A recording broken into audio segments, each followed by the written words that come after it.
Hi, welcome to Swishing Mindsets. I'm Anuradha, and today we're speaking to Richa Jha, founder and publisher of Pickle Yolk Books and children's author. Hi, Richa. Hi, Anuradha. So very wonderful to be here with you. Yeah, same here. And although we've talked before, like I was telling you, I'm just looking forward to getting to know you properly through this. Through you, I've got introduced to children's books, and you were doing the column also of Indian Express, etc. We've done a bunch of things around children's books.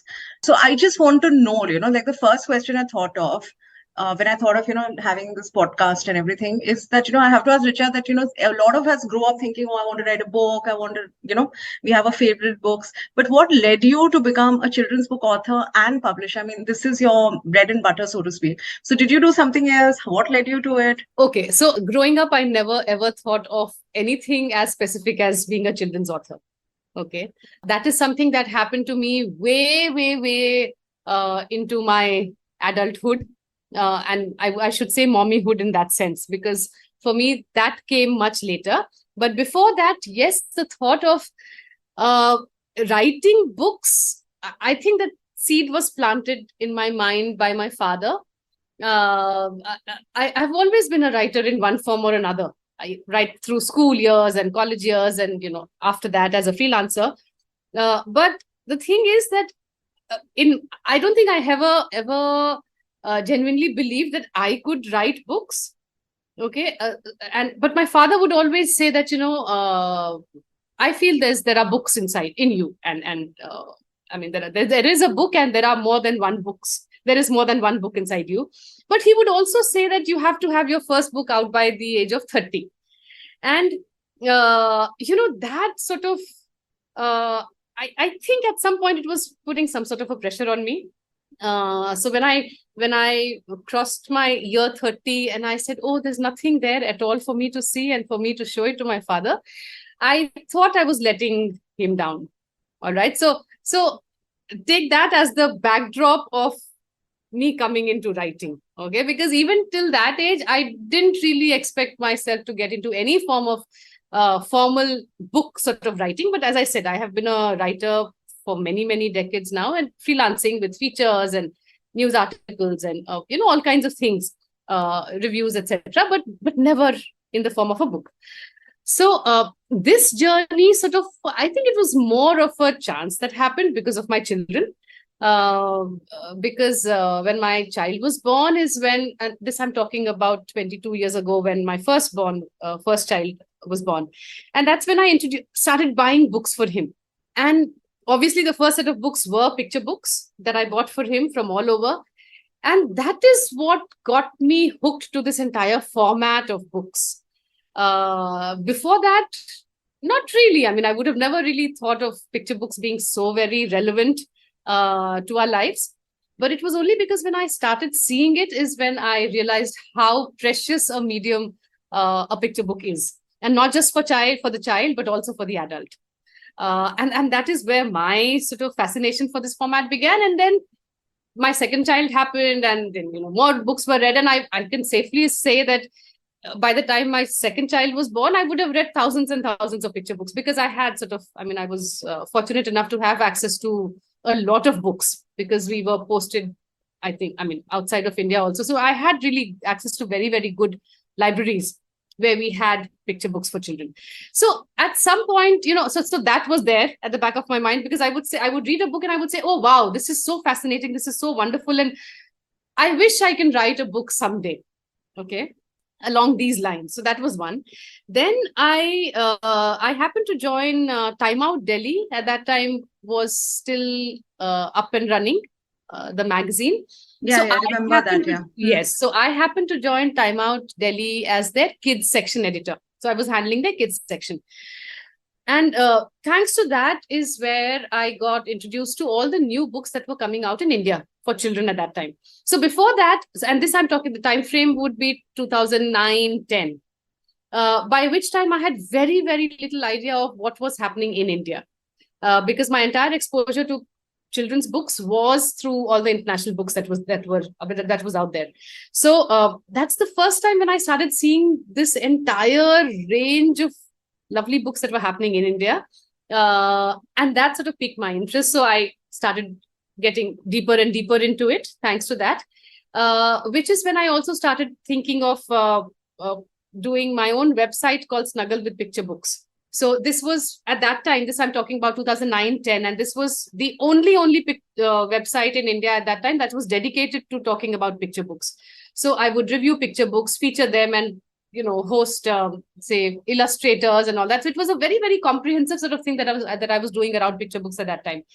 And exactly in that same phase is when I moved from Time Out Delhi to a publishing house called Wisdom Tree, independent publishing house, because they were looking for a person to handle their children's publishing program. All right, so they were. Yeah, it sounds like a coincidence. Yeah, coincidence. It was just falling into place. Things were just lining up for me, were rolling into place one after the other, and I just happened to go there. So, which is, once I got there, I just felt that this is a world that I would love to belong to. There is just so much I learned there at Wisdom Tree. Everything from how to look at paper, to the binding, to the artwork, to the textual sensibilities that go in. I mean, it was a beautiful learning experience for me. And, the publisher there, Shobit Arya, I mean, he was the one who sort of was encouraging me to, at some point, he was the one who encouraged me to take the plunge. He said, just go and do your own thing, because there was just so much of picture books in me that for an independent publisher, I'm sure it may not have made so much sense to be focusing so much on picture books, because that was my entire focus. Even from when I was commissioning picture books, it would always end up being picture books. That was my first love. So at some point he said, okay, fine. Just do your own thing, and that's when you'll probably get a good. You'll be able to strike a balance between how much is enough and not enough, and stuff like that. And that's how I got into publishing. I don't know, for me everything happened so seamlessly, because I was already in touch with a lot of people within the industry. So my network, so to speak, was already there with the publishers, authors, booksellers. Booksellers, of course, happened a little later. But then also booksellers, yes, because I was handling the Time Out Kids section is when I was getting in touch with the booksellers. So, that entire ecosystem was already there as a support backup for me. And I don't know. I mean, to me, I don't think too much about why it happened. I just know it happened, and it happened because I had to be here. So you were basically getting trained for what you do now. I guess so, without even realizing that I was getting trained. Yeah. Yes. Yeah, that's really wonderful when you look back and you see the pattern, no? I mean, it's what it led you to. It's fantastic. First, so my initial idea was just to do, because it was more of self-publishing at that time, because I had my stories and I wanted to do it my way. So I remember checking with Mr. Arya that, okay, if I publish it under a particular imprint, and these are books written by me, will it be seen as vanity publishing? And, will it be seen as being lesser than the traditionally published books? And you know what he said? He said, look, you have your ideas, you are good at it. Don't ever let that come in your way. The fact that you are doing it yourself. And, the first 2 books that I did on my own, they went on to become quite popular. And that sort of also gave me the, how do I put it? It was like a motivating factor for me then. I said, okay, my initial thing was, okay, I'll do 2 stories and then I'll stop. Then I said, okay, I'll do maybe 3 stories, 4 stories, and then I'll stop. But as I can see, that journey is nowhere close to getting over. Yeah, I know what you mean, because with children's books, like I used to tell you also that, I used to buy them for my nephew. Yes. Bunch of them I read out to him, and now he's 11 and not reading picture books, and I was so disappointed, because it's a real huge universe out there, especially with Indian publishers. Yes. I mean, there's you, Karadi books, Katha, and Pratham books. Yes. There's so many. Tulika. There's Adidev, the new one, the Adidev. Yeah. There's Little Daffodil that's come out. There's Daffodil Lanes, and there's Little Dipper publishing that's just come out. Lovely books, so there are so many. Lovely, and wordless picture books. Tota Books is there, yes. The wordless picture books are coming out. Tota Books is doing lovely books out there. Yeah. Even Speaking Tiger even Talking Cub now has started doing. Yeah, they have started, Puffin, of course, Penguin has been doing picture books. Like, I feel you can read a book a year and still not be done. No, every day. I mean, a book every day of the year. every Yeah, day, yeah, yeah. yeah, yes, Yeah, yes. they're beautiful. Mm. So tell me, what was the first book that you did, and when did you set up Pickle Yolk Books? So again, there are two aspects to it. The first book that I wrote, the first picture book that I wrote was something that got published under the Wisdom Tree imprint, which was called Best Friends Are Forever. I Gautam Benegal, he passed away, of course, 2 years ago. But he was the one who was he illustrated that book, and He it illustrated Macher Jhol as well, right? no, That was he illustrated Boo When My Sister Died, the okay, Unboy okay, Boy, right. Tata at School, and A several lot of them, yeah, yeah. a lot of them. So Yeah. so he was the one who we had collaborated with for My Best Friends Are Forever. So that was the first published book, so to speak. Then I also edited an anthology while I was still at Wisdom Tree. That was a nice, very, very handsome anthology on school stories. So but that was for young adults, middle grade and young adults. So it was Yeah. a different kind of book. So that is as far as the first published book goes. But on my own, as a Pickle Yolk entity, I wasn't even Pickle Yolk at that time. It was Snuggle with Picture Books. Still, I took the name from my website and I used it as an imprint as well. Susu Pals and the Unboy Boy. Those were the two books that I ever did on my own. Okay, And those were the first. Okay. those were the first two books, yes. And Okay. they are still going strong and they are still being Uh, talked about everywhere. So I do yeah. feel that I mean, there must have been some meat in them to have lasted this No, long. of course, yeah. They're It's, lovely books. I thank mean, I you. have my own favorites from your books. Okay. I like that one, Thata goes to school, That's cool, yeah. Thata at school, and also Macher Jhol is like, I feel it's like art. It's so good. Because of Shumanto's, and Shumanto passed Yeah, away in yeah. 2000. Same year that we Oh, lost okay. Gautam Benegal is when we lost Shumanto Day as well. But what a brilliant artist. Yeah, yeah, yeah. Yeah. Yes. So I wanted to ask you on Macher Jhol, since we've come to that, like, have you been to Kolkata or was Yes, Kolkata is yeah, like a second home to me. yeah, yeah. Calcutta for With me is all a the streets very, and very, smells and sounds. yes, Yeah. yes. Calcutta is a very special place for me. Because my mother belongs to Calcutta. I mean, she was born and grew up Mm. in Calcutta. So all my growing up years, and I grew up in Dhanbad. So Calcutta to Dhanbad used to be like a 4 hour, 5 hour train ride. And every 15 days we were there because my grandparents were there. So, or every holidays we were there, any of the vacations we were there, and the cousins would meet. So, Calcutta I have grown up with Calcutta in my senses everywhere. I think I remember way more of Calcutta than I do of, say, even Dhanbad, where I actually grew up. Yeah. So Calcutta, I knew I had to do a book on Cal at some point. And when Shumanto connected with me with, I mean, he connected with me with his portfolio saying, would you be interested in something like this? I just saw the fabulous artwork he had around Calcutta. And I said, okay, bingo, this is the person who is there, who's just been God sent to do that little lovely book on Calcutta. So how did the story come to you?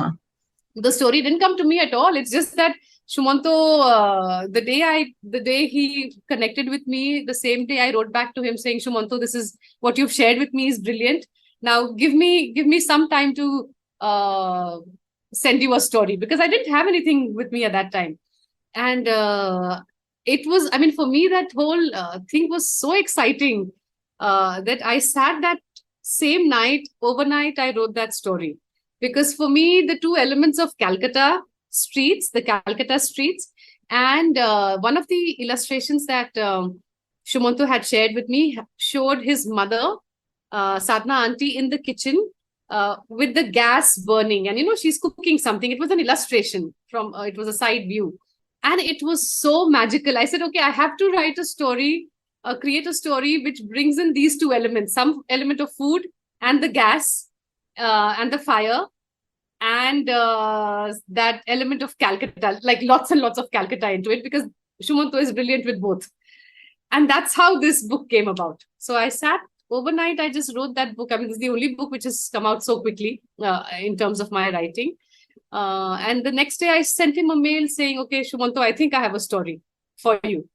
And I Yeah, was keeping my fingers crossed, saying, okay, I hope he likes the story, because I mean, the illustrator has to, the story has to resonate with the story, with the illustrator to be able to sort of take it on from there. yeah, So, and a picture book is all about the illustrations. it's all Yeah. about, I definitely feel Yeah. that the picture book is largely about what we do with the artwork. Yeah, and children notice the little details, and not just Oh, children, yes. even I, even an adult, like, you would get into it. No, Anuradha, but you'll be surprised at what all we as adults miss out on in the illustrations that our children are able to pick up. That's true. Because It's I only remember when we point out. my nephew, if you say a centipede has 100 legs, they'll count. Is it 100? और उसमें एक भी कम होगा तो they'll Yeah, say, yeah, okay, there's yeah. some mistake somewhere. So things like that, yeah. Yeah, true. Yeah. Even those ladybird books, I remember I used to read out to my niece when she was little, and they would look for, there's something happening in the background somewhere, and they'll pick that out, they'll look for it. We'll look It's for it, very yes. interesting. Yeah. Yes. But how do you think of the visually impaired child in this is the center of the story? And I actually would not even have guessed, like when I was reading it, I didn't get it because he was counting his steps and then going to his grandmom's house, coming back, and he's guided by the sound, smells, everything, It's so, how did that click? So that happened because I wanted the Calcutta sensibilities to play such a prominent role in that book, because I felt that a character who's not able to see will be able to capture many more things about the city sounds and the city smells, and I'll be able to bring that into the book in a far more sort of wholesome way. And that's how the book came up. That's how the character of Gopu came about. Because when I was writing, and then I didn't set it out to be a story about a visually impaired child at all. Nowhere. It wasn't. It's just that actually I don't even know how the stories came to me, because I'm telling you, I just had the streets of Calcutta in my mind, and I don't know. It just I really have no recollection of how I started working on on a character who could not see in the book. But yeah, I think at the back of my mind, I definitely know that it was to do with capturing Calcutta in its entire essence, because I felt that, see, visually, Shumanto will be there to make a crackling sort of make Calcutta look as beautiful and as real as it can get. But the other things is what I need to get, therefore, captured through the text. And I guess that would have been at the back of my mind, therefore, to create a character who's not able to see, because his visual thing, in any case, Shumanto is sort of going to be plugging in a magical way. Yeah. Yeah. So yeah, but you get inspiration like that and you don't know where it comes from. Does it happen a lot? So I'll tell you what, Anuradha. See, I can't remember things. So for me, my memory is as how do I put it?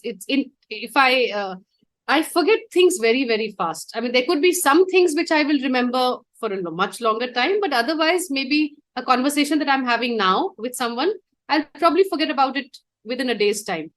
So tomorrow, if the same person is to call me, and I'll say, I mean, did we have a conversation at all? Which is why now, so it's coming in the way of my work now. I can see, because the more my work gets complicated and complex, not complicated, the more my work gets complex, the more I see that becoming a problem point for me, because if you don't remember things, it is going to be a problem, right?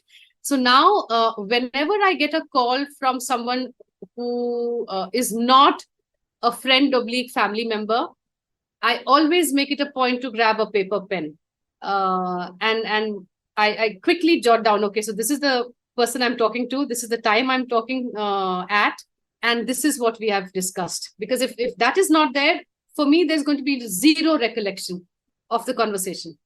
So something as distant as how the inspiration came about for any of the stories, for me, it will be next to impossible to say. Yeah, but I guess remember it's it in the moment. For me, it's I live my life in the moment. I mean, for me, there is no past, there is no future. It is absolutely this moment, and the next moment, that last moment is gone. Okay, so but you have a system in place now. I think so. I mean, my mind is But then, not. last year, I remember I was getting, because this things, it was getting acute for me. As I said, I mean, the more complex your life gets, the more acute you start feeling the Yeah, acuteness of the problem, right? right. So I did visit a neurologist. Hmm. But he said, no, I mean, it's more a psycho thing than a neuro thing, right? So you'll have to figure Hmm. things out on a separate tangent, in a different space, kind of space and time, but not, your brain is fine. There's nothing wrong with your brain per se. I mean, they went Yeah. through all my MRI scans, etc., etc. So yeah, so I guess, I mean, now I'm back to being comfortable, because for that little while I did have those doubts coming into my mind. Okay, is this early dementia? Is this what? I mean, why am I forgetting so much? But the doctor assured me that it's nothing to do with any of that. Your brain is totally, totally healthy. So don't worry. That's Okay. great that you took action and you went and actually saw a neurologist, and and Yeah. it's great, yeah. Yeah. So for me, that was important, because I could see that it was beginning to impact my peace of mind. Yeah. Uh, yeah. Is it around that time that you mentioned, you found that, you were diagnosed with ADHD? So all this was happening Is it all connected somehow? they were all connected, because Hmm. you see, the moment you start becoming aware of something which is not normal in you, right? I mean, again, what is normal, what is not normal is a huge thing. So, I mean, I'm not looking at the No, of course, larger the doctor aspect. himself said your brain is fine. Yeah, So, yeah. So, yeah. so So, which is, yeah. So, yeah. which is when I thought that, okay, I need to definitely visit, uh, uh, consult a psychotherapist to figure out why it's happening. And at some stage, the psychotherapist, while we were going through a series of whatever consultations and all, she was the one who said, okay, she felt it was time for me to also consult a psychiatrist, because she said that the actual diagnosis will come from the psychiatrist. Okay, a psychotherapist can help me insofar as, figuring a lot of things about what's going on. Navigate it, basically, no? How to navigate it, yeah. Hmm. Yeah, but then Yeah. if I wanted, because I thought I wanted to understand, I mean, I think I wanted some labels, Yeah. which I felt would make it easier for me to navigate this other space. Hmm. And so she said, for that, it is better that you get yourself assessed then, because I mean, that's the only way you can have your actual most definitive sort of labels coming onto you. And that is when I visited the psychiatrist, and he was the one who sat me through and uh, sat me through all the assessments, and which is when it came up. Yeah. Okay, so it was a relief, I mean, having a label for you. Oh yes, for Knowing me you're not it's come alone out. and No. For me it was not just one label. It was like, I think at some point I also told you, my main thing was divided between borderline personality and ADHD. Okay, and there were some other issues also, but those are like the minor disorders, so to speak. But so I feel I'm able to now make sense of a lot of me, the way through the way I have sort of navigated my life is now when I read myself vis-a-vis these two labels. And it's really helped me, because the moment you realize that uh, it's a diagnosed sort of thing, I mean, it just makes me aware, because there are a lot of things I would earlier question in me. Okay, why am I behaving like this? Why am I doing this?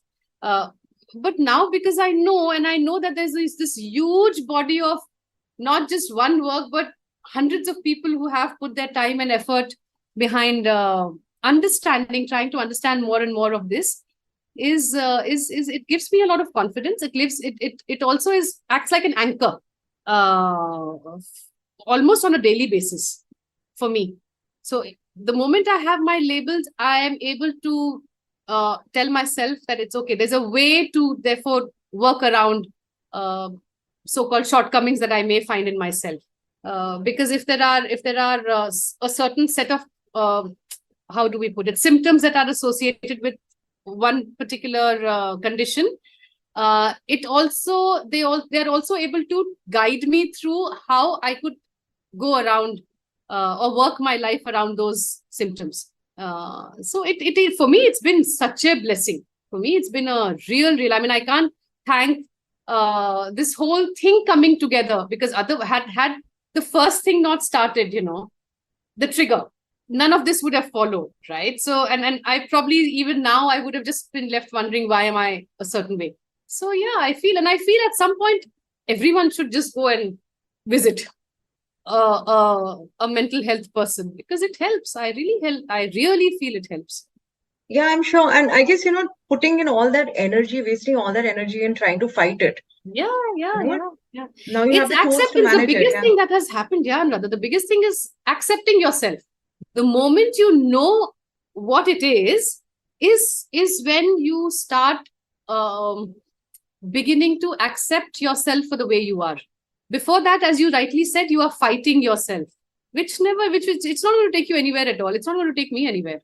But the moment that definitive realization happens is when I said, okay, so this is what it is. Now I know. And that entire act of accepting it in you, for me, that has been the most empowering sort of set of moments in my life. And it's not a one-day thing, right? It takes time. Even that acceptance, it comes in slowly. But for me, it's been a game changer. So Yeah, I can imagine. And when was it that you were diagnosed? And if I may ask, how old were you then? no, it's been as recent now. Yeah. What I'm talking about is as of last year. Last year, yeah. Yeah, I remember you This is mentioned it. Yeah. 2000, yeah. Yeah. This is 2023, right? Yeah. Yeah, I think 2022 summer. You're in your mid 40s, right? I am now, next year I turn 50. So I'm Next return, 49 okay. now, right? Oh, okay, So, okay.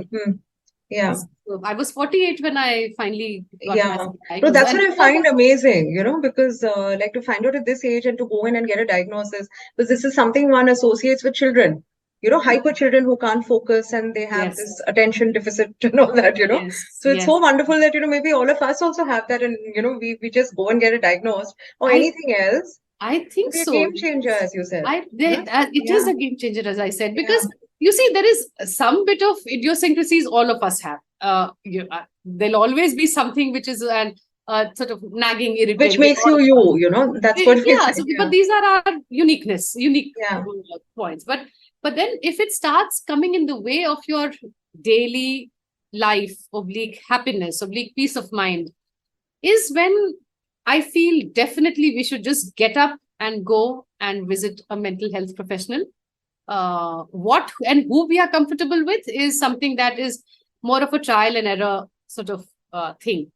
I know of a number of people who have not found that connect with the person they are sort of communicating with immediately. It happens. So they've had to maybe change a few times people who they are consulting with before they've hit the right match.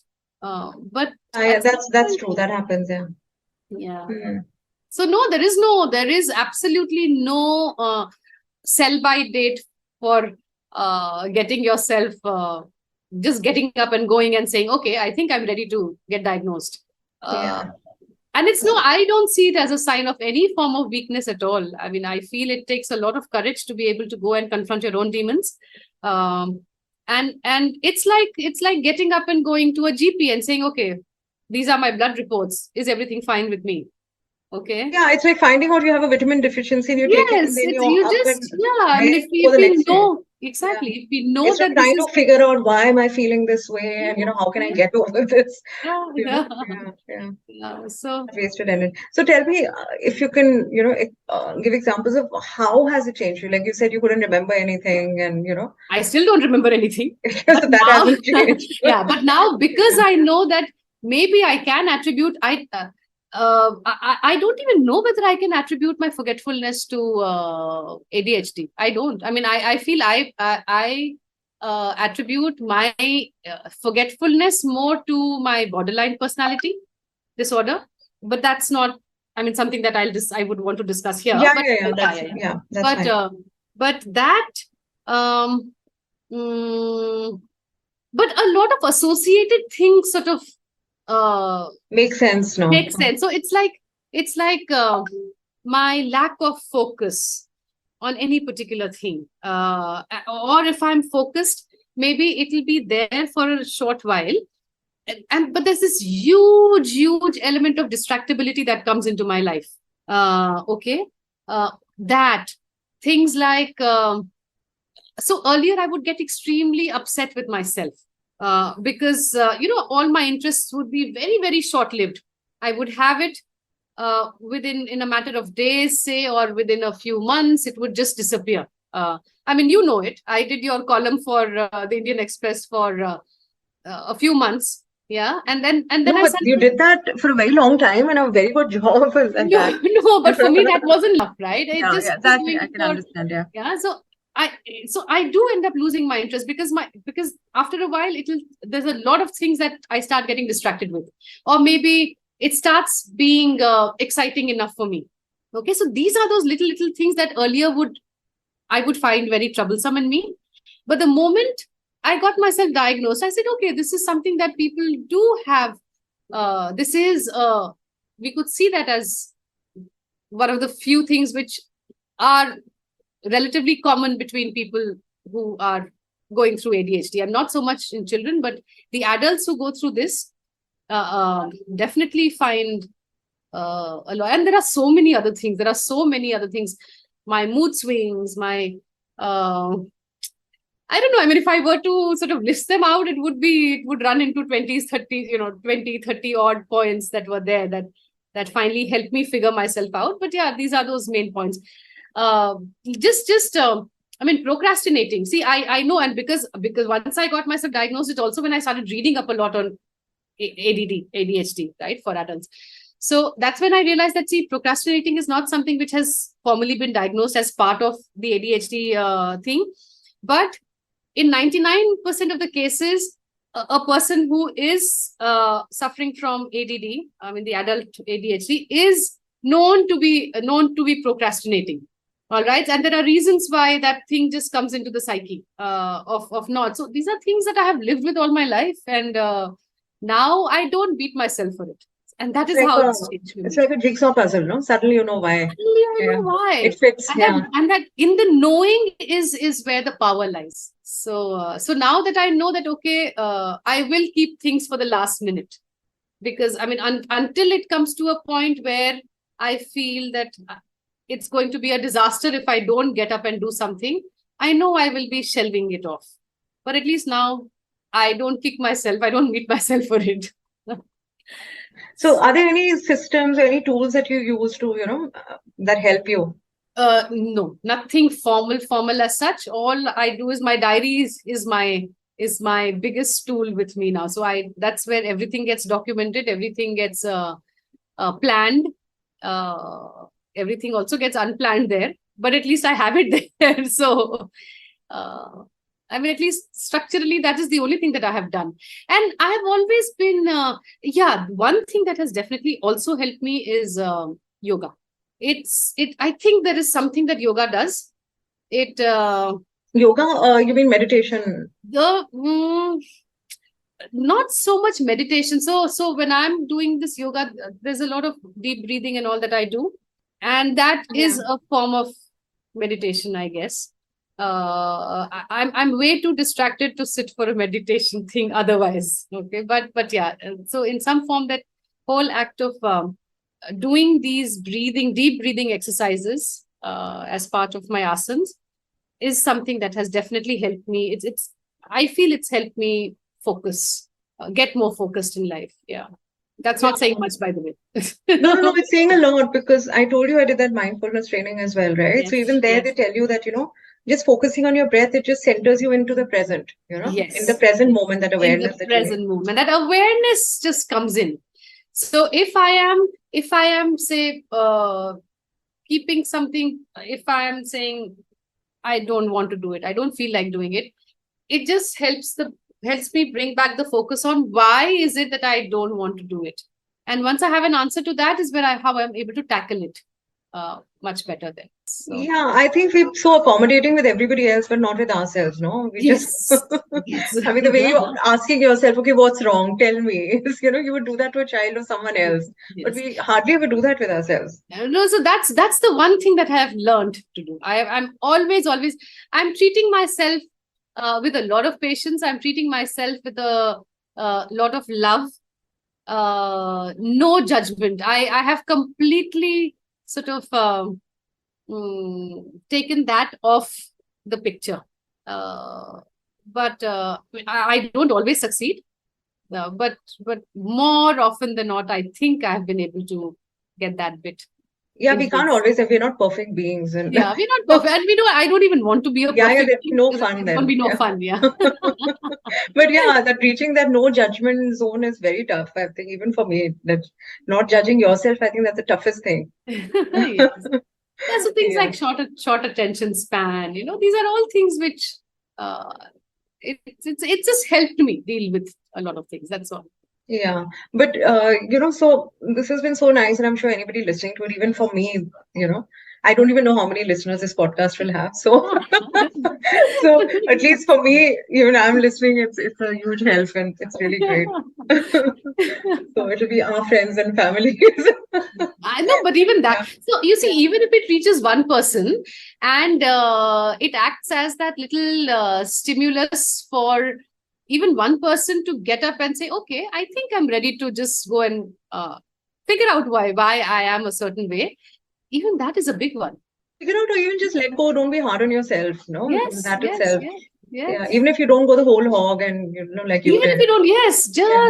just being comfortable being who you are. That's it. That itself brings about so much of change in a person.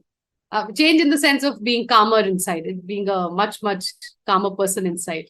I used to be so restless. I mean, again, restlessness is again one of those things which is so much a part of the ADHD and borderline. I mean, for me, they're so fused together that it's difficult for me to compartmentalize my symptoms into both. But I know how strong both of them have been for me. But things like impulsive behavior, absolute reckless behavior. Um,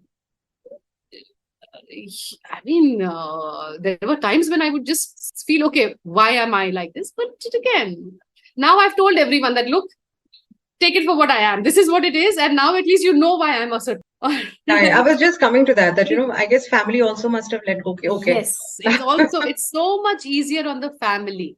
Instead Uh, of saying, why are you like this? Why, yes, or yes. why am I like this? Why am I? Yeah, Yeah, yeah. yeah. No, because now I've told people that, look, if you see me in a certain way, if you see me a certain way on a particular given day, it's possibly because this is what is happening with me or to me. So give me that concession. They've always been absolutely wonderful with me, so I never had a problem. But again, just letting everyone know around me also becomes like you making everyone a part of your. Yeah, Uh, I think it's good education and to be yes, aware and, learn a little empathy, even even you're outside the to house. outsiders. No, so Yeah. even for my children, I think that's been a big sort of. I definitely feel that it's been a very empowering thing that I am leaving behind for my children, in the sense that because they have seen me go to a therapist, they have seen me go to a psychiatrist, a psychologist and a psychiatrist. They know that there's no sense of uh, how do I put it, shame and taboo that most other people would associate with it. So if when their time comes to deal with where they are not able to deal with something, I know for a fact that they will not bat an eyelid, or they will not have to think twice about visiting a professional for help. Yeah, and I think children today, they're aware of that. And it won't take them years to reach out to someone. Yes, That's the yes, thing. yes, yes. Yeah, it may be a matter of minutes. I'm feeling this. I can't deal. Let me just I talk to can't deal with somebody. it. Let me just go. Yeah. I need help. That whole asking for help and seeking help for mental health and for mental matters, I feel is something that all of us should adopt. Uh, it's just going to make our life so much more brilliant. No, no, absolutely. Mental health is a huge thing, and people like us, our generation is, we just tend to move on. Yeah. You just tend to move on. Okay, you can't take a sick day because you're depressed, you know. So you're like, no, no, no, no, I'm getting paid. I must go and do the job. So I Yes. can't waste time like this, So people Right. like us to slow down to understand, and we all brought up to be high achievers. So I think Yes. it's the next generation hopefully will not be like that. Hopefully. Yeah, Yes. Yes. really. No, they are definitely are better equipped to handle themselves. But at the same time, I also feel that in many ways, they are going to be facing a lot more, say, instances of mental health issues way more than our generation has had. Yeah, that's true, because I feel it more now myself than I did earlier. Yes, Because it's yes, constant, whether it's, I would even say social media, I'm not on it all the time or something, but there's yes. just stress from It's everywhere. just there. Everything, Everywhere. it's Yeah. just there. It's just It's there. almost like in the air you breathe, It's Yeah. so yeah. But anyway, coming back to Pickle Yolk Books. Yeah. So do you think you're going to write something on ADHD as well? No, Huh? I don't No. think so. I don't think Or at so. least not right now. But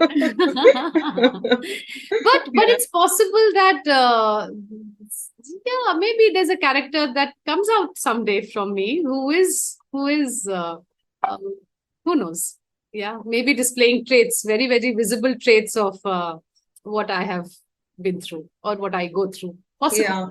Yeah, but Yes. you've dealt with a lot of, tough conversations, really, in your books. Would you like to talk about some of it? Like, you've talked about grief, you've talked about so many things. Even the grandfather Thata was, taking Thata to school because he doesn't look the part, like other people's grandparents and parents. Hmm. Simple. So, Anuradha, I'll tell you, see, for me, none of those is a tough subject. I don't see them as being any tougher. So, I don't see, for instance, talking about death with a child being any tougher than talking about, say, a friendship that is no longer um, as fruitful or as wholesome as it used to be. You see, for a child, they're always navigating these spaces. And for a very very young child, there are these 2 3 aspects which are the most important things in their life. Their friendships are the most important ones. Their relationships with their elders in their lives is the most crucial one. With their friends, uh, and when we are saying adults, we're also talking about teachers and how they go around those spaces. So I feel that any of a child who's dealing with a mean friend, so to speak, and I say quote unquote friend, who a child may have thought has been who a child may feel is a good friend of theirs, but the child turns around and does something mean to this one child. That trauma, I feel, is just as intense for a child as maybe losing a pet or uh, losing somebody you love, because in that little space of theirs, the loss of friendship is just as acute a matter, right? So for me, what I'm trying to tell you is that uh, you know I mean, it's we adults who are putting those labels of one issue being very very um, difficult. I feel that a child's mind is equipped to handle a range of subjects, all kinds of topics, all kinds of difficult conversations. It's how well we are. It all depends on how well the adult is able to put across that line, or initiate that channel of communication with the child. And I mean, yes, if it's something as intense as a child losing the parent, I mean, I know, I mean, that's a very very deep, and I wouldn't want to get there in this conversation, but I know that that's something that has to be dealt with in a different way. But in most other cases, or say if there's a case of, say, sexual abuse, yes, the trauma for the child is very very deep. So I wouldn't put it in the same category as uh, a friend being mean to you, right? I mean, Yeah, of those are course. things Yeah. that leave a scar for life. So Mm. so yes, there are different ways of tackling with that through books, but otherwise, in most other cases, most of the other topics that we adults see as difficult topics, the children are able to Yeah, uh, like a friend is talking to them one day and suddenly they've ignored them and talking to somebody else. It's a big thing, it's a big you know? thing in their lives, Yeah. right? So I feel they're able to so when I am writing my books, I never sort of set out to do a book on a difficult theme. I don't. For me, it's because I don't remember anything about my own childhood. Absolutely next to nothing. Most of the books that have come so far through me, I mean, out of me, have been what I've seen, say, with my daughter going through, or interacting with her friends, or my son going through his friends, or through himself and in himself. So it's all been these little triggers somewhere, which are which have been therefore very believable triggers for me. And therefore, they are rooted very, very strongly in something which is real in that sense. And anything which is real can be talked about with a child. Anything that is real in a child's life is something that therefore can be discussed with the I child. guess it's up to the adult to find the words and find that Yes. moment to connect. How we do it is what we Yeah. have to do. But I don't know whether that answers your questions. But for me, it's not like I'm doing a book because it's a difficult subject. Absolutely, yeah. It's for But me, you know it's what, all the I'm emotions behind it. For me, it's always the emotions behind it. So the emotion behind, say, a tata at school would be the basic insecurities that a child has. And at some point, it would have come from maybe my child saying, "Mom, don't come dressed like this to school." Something would have been as simple as that. I don't even remember now. Okay, and therefore, okay, that's a trigger, and it may develop into something. Losing your sibling is a difficult. Boo, when my sister died, is a very, very intense topic. Yeah. But we know that these things do happen in a child's life. So the more we, say, tools we have for them to be able to deal with, to be able to maybe sit with it either on their own or with an adult who's able to therefore take them through. I mean, I remember COVID times, this is the book that was selling a lot. There were so many people who were asking me for this book. Boo, when my sister died. Yes, Yeah. because there were instances where a family friend has passed on. Yeah, there were instances where a very, very close member, family friend has passed on, or a member in the family member has died. So, they were looking at instances where a child can sit with a book, because those could be occasions where the child does not want to sit with an adult and talk about it. That's also possible. If with something with trauma as internal as that and as huge as that, a child may not be ready to discuss it with an adult, for instance. They won't have the words also, They no, won't to have the discuss. words. Yeah. So those are those moments maybe when a book that a child can just sit with could come in handy. Yeah. So make them identify that, yeah, maybe this is what I'm maybe this is what is happening Yeah. with me, through me, in my life, around me. So, but for me, it's more about emotions. I mean, all these books that I have written, which are so-called difficult, are primarily about a child's emotions and how the child is going about dealing with it, and not so much the external manifestation of how that emotion is being let out in the book. I guess for us, like even for me as a reader, we classifying it as this is a big problem and a small problem. So for you, it's not a small emotion or a big emotion. It's just an emotion. It's just an emotion that we are equipping the child to handle. First, be aware, because as you said, the child may not have the vocabulary to understand what's happening with them. Okay, so the moment they understand that, okay, this is grief I'm feeling, this is jealousy I'm feeling, this is envy I'm feeling, this is anger I'm feeling. Okay, so what these books do is just gives them that vocabulary to understand it within themselves. And that is the empowering bit. That vocabulary is very important. Yeah. That vocabulary is what is helpful. I mean, that's how I see it. Because that's the power of express, picture books, any book really. Any book, but picture books, because it's a complete story in a very, very short, crisp manner. And because there are visuals, I feel the visuals is what really makes a picture book so very precious. Because for a child who may not, as we are discussing, a textual vocabulary, right? But the visual is right there. And there are so many things that the child will be able to experience through the pictures, which I remember when I was, I mean, the one of the very, very few things that I do remember about my growing up years is the set of books that was so important for me at that time.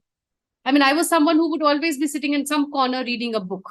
That's what my brothers now tell me. Okay. So, and I still have those books which were my favorites at that time. And I remember, I mean, the sheer act of looking at the same illustration again and again, there was something magical that would happen inside me.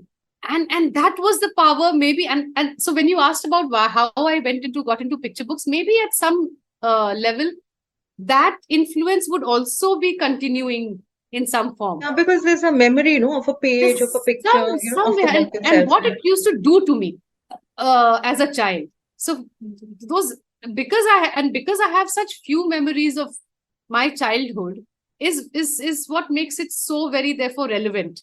And so yes, so I feel that illustrations in a picture book is what really elevates it from being so much more than, I mean, just a book, and so much more for a child. No, It I can becomes like a understand. companion, the book really becomes a companion to a child. I got addicted to picture books because of that. I think I bought so many just for myself, not even for my nephew or niece to read. Really.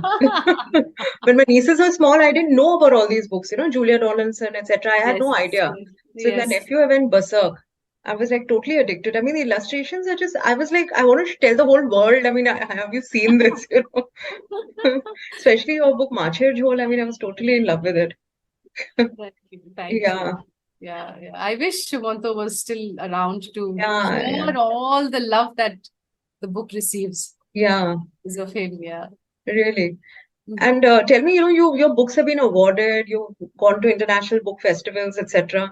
So is this like a goal that you set out to achieve? But like talking to you now, I think it just happened. Yeah. Rather than, So when I set out, I never set out to do books for awards.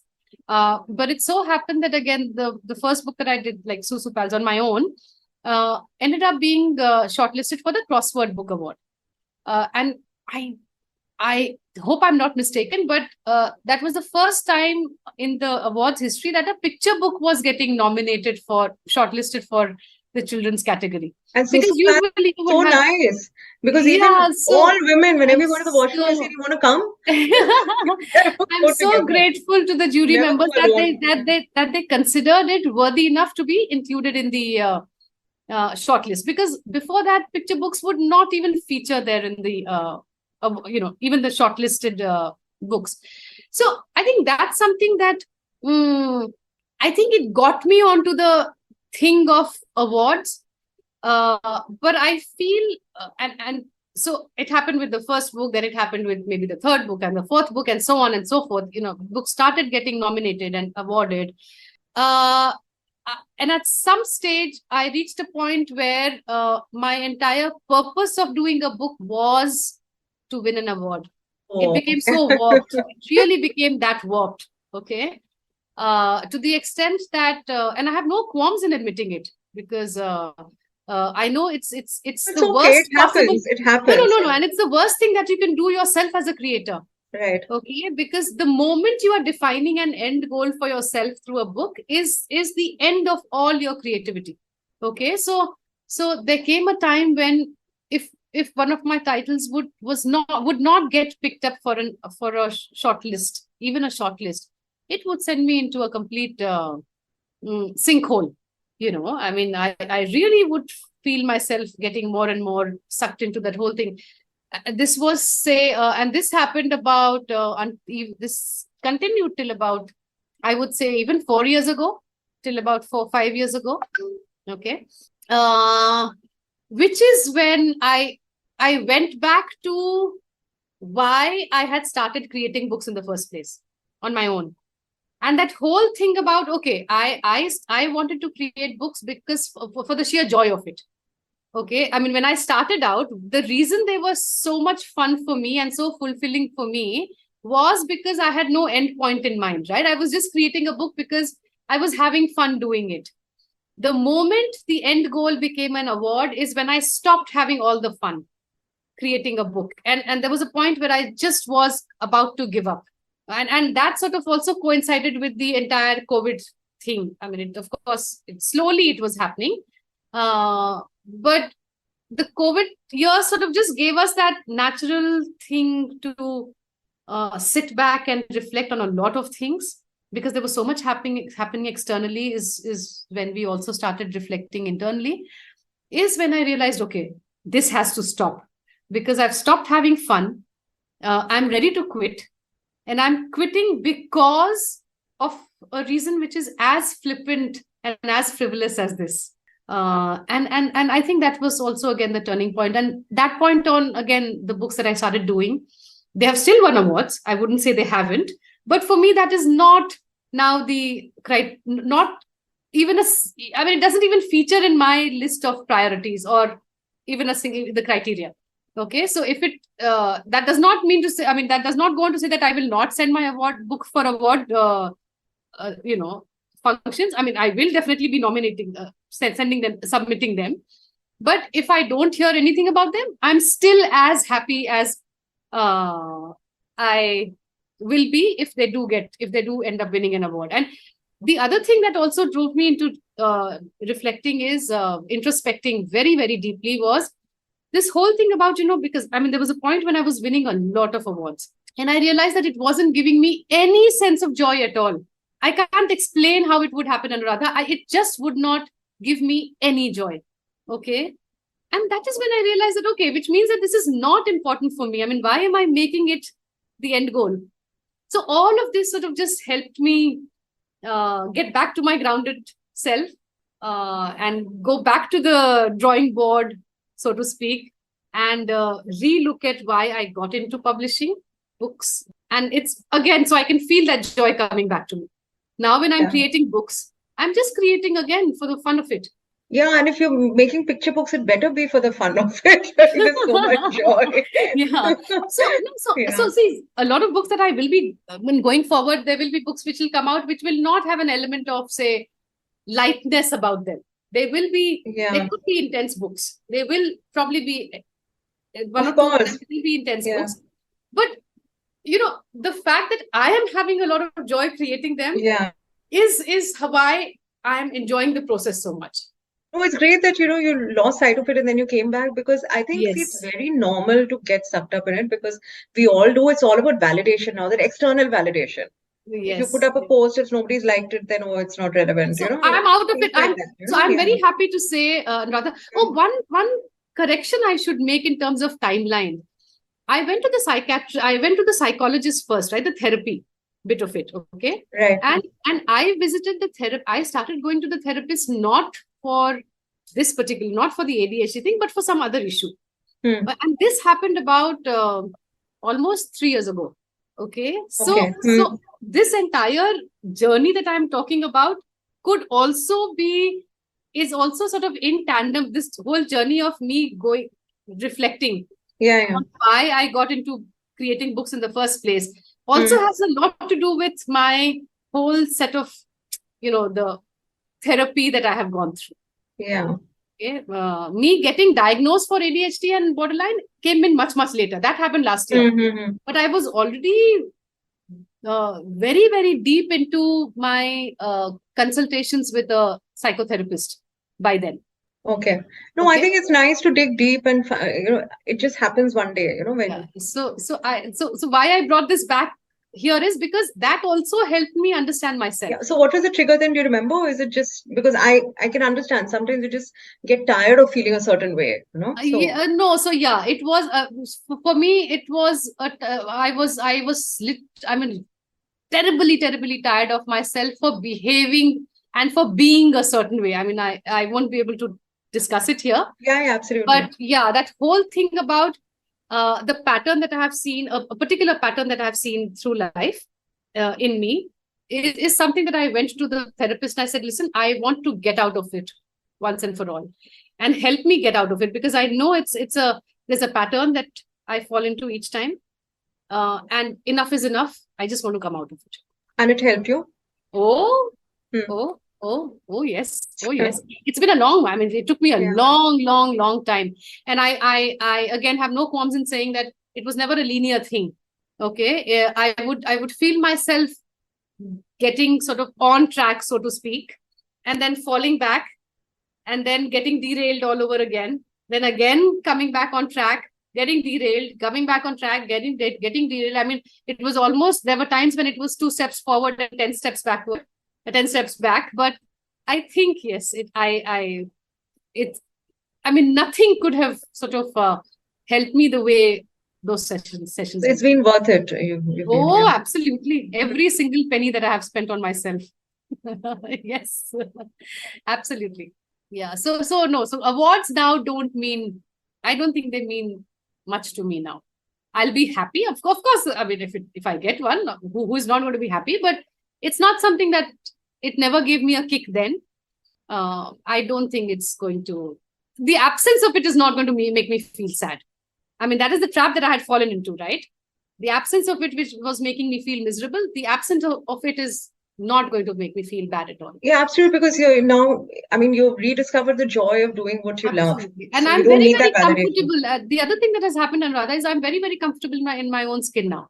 So, you know, there we authors have come with a very, very fragile sort of, I mean, I wouldn't want to give it any term, but it's like, because it's a very small set of people we are always interacting with, and because thanks to social media, there is so much always happening out there. There are always new books coming out. There is always somebody who's getting featured, and there's always somebody who's getting recognized, and there's always somebody being celebrated out there. You know, there's so much that is happening. Yeah. That it is but natural for a person to feel that insecurity coming in, and creators are known to feel insecure, whether they admit it or not. Okay, you know, we start to sort of compare ourselves to Start feeling left around us. behind, maybe, you know, a bit. And that, I can tell you, is something, again, it's a very self-defeating sort of thing, because once you fall into that trap, is how you stop growing any further in your own craft. And I tell you again, this whole thing of my sessions and rediscovering myself, I'm now in a very, I've reached a very Zen-like sort of state of mind. It just does not touch me at all. Okay, so I'm genuinely very, very happy when I see other people doing well. You know, it's that's great, because I think you've got back your control, no? I just have. Yeah. It's like each of us is on a different path. Yeah, absolutely. Each of us will be following a different trajectory. Okay, what I may be doing today, many people would have done it a lot earlier. Many people will do it a lot later. We don't even have to be doing the same thing at all. Okay, so there is no, I mean, and once I got into that Zen-like state is when things just stopped mattering. And that, you know, I can't tell you how fulfilling that whole thing is inside you, because then you stop, you're just an island in this whole thing, a self-contained island. Nothing bothers you at all after that. And for me, again, I mean, the way it's sort of brought about the change in me, I can't be, I mean, I don't think I'll be 100% honest if I say that I'm like this all the time. There are still times when someday I'll just get up and, you know, my husband will see my face, and or some very, very close friends of mine can sense it from my edginess that something is wrong. And, you know, if they ask, I will definitely tell them that, yeah, today maybe I feel I'm beginning to feel irrelevant. You know, I'm what if I no longer am relevant to this larger thing? But for me, it takes me less than sort of 5 minutes to get my Zen-like state back. So do you have a technique for it? Like, is there like a script you tell yourself? I just tell myself I'm on my own journey. Okay, and as long as I am on my own journey, and I am making it the way that gives me joy, nothing else matters. This is the only self-talk I have. I mean, this is the only talk I have with myself when I see myself getting into that one little thing, and of all the things, this is the only insecurity that comes into me. Not being relevant. Of what if I end up being irrelevant? Okay, because, you know, of late, and because of this Zen-like state that I am in, I have started, you know, withdrawing from a lot of things. I don't feel like being out there. It's like, because I'm so happy being within myself, that I don't feel the need to say, talk about my books, talk about my work, being out there. So I've sort of, even for social media, I've just sort of taken a step back. Yeah, because you're happy, you're contented. Yeah. I'm so contented in my own self now that I don't need any sort of external validation. Okay. At times it really works against me, is because I'm also a publisher, and I cannot not put things out there from a publisher's perspective, right? I have to be out there. Pickle Yolk has to be out there. So it's, in that sense, it's working against Pickle Yolk. But I say it's okay. I mean, if books will sell a little slower, maybe. But if the book is good, it will sell. right? So I Absolutely. don't have to put myself out there to, I mean, just, so it's, so of all the different forms of insecurity, this is the only thing that now comes to me. That what if I end up becoming irrelevant one day? And then I say, big deal. I mean, I till the time I'm having my joys, I'm extracting my joys out of it, I will keep creating books. And till the time I'm creating books, there will be somebody out there who will like it. Even if one person likes the book, it's fine. I mean, I don't have a particular typical reader in mind when I'm creating books. I'm essentially creating it for myself. I mean, a book that I will be happy reading is the book I'm creating. So if that reader inside me is happy seeing the book that I have created, I think that one person is happy and it's fine then.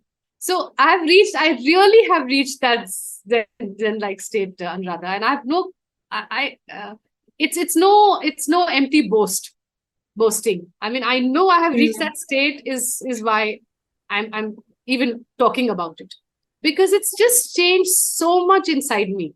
I just I'm pretty self-contained in that sense now. Yeah, if And there's yeah, any the moment I advice, have this the moment I do have this one thing coming, I tell myself it's okay, it's okay. I mean, and I also am kind to me when this thought comes to me, like of being irrelevant, you know. So it's not like I kick myself, oh, why am I thinking this way? I say, okay, this thought is coming, I allow it to come, and then I say, okay, it's a thought, it'll pass, and I just tell myself, look, I'm having joy the way I'm doing it, nothing more, nothing less. And it goes back. It disappears as quickly as it comes on. yeah, absolutely what you said, no, it's a thought, it'll pass. I think that's key. We take our thoughts too seriously, I think, at times. Yes, Yeah. yes. So I think there's any advice, I think it would be like to be kind to yourself, maybe. Absolutely. Yeah. Absolutely. The one thing we always have to do is we keep checking our self-talk. That negative self-talk is what is so, because that's what our mind is always hearing, right? I can't do it. I am bad at it. I suck at it. All kinds of things that we are saying. I will never be able to do it. So those kind of things, which I think we just have to put a stop to any of those. I think all of us do that, yeah. Yeah, all of us do that. Yeah. All of us do that. But I think we just have to get to a stage where we are happy being what we are. And rest, everything will follow. Everything just follows from there. No, and be centered, like you said, no, in the very, come back to the reason why you're doing what you're doing. Yes. Like for you, I think that's very important. We lose sight of that probably. Yes, yes, Yeah. yes. But Richa, this has been so great. Oh, thank you. I don't want to stop talking, but I guess at so. some point we have to. No, we'll have to. I mean, it'll drag on and on otherwise. Yeah, But I've had a great time chatting about all of this, Samrada. Yeah. It's No, always fun talking to you. I know. This has been exceptionally. No, even I enjoyed, which is why, it doesn't feel like we're doing this for something. Yes. But I'm so glad, yeah. Thanks so much, Richa, and for opening up like this. Yeah. Thank you, Anuradha. Yeah, thank and you. all the best. I hope to be with you on this journey that you're setting out on. Yes, of course. I will be there to tune into the podcasts, all of it, and Yeah, just thank know you. because it's. I know because when you're reaching out to people and getting them to open up in a candid form, there is so much that each of us can learn from it. Yeah. Just those little things. So I would really, I look forward to. Yeah, thanks so much. Yeah, I'll keep talking to you about it. Okay. Okay. Thank you so much, Anuradha. Yeah.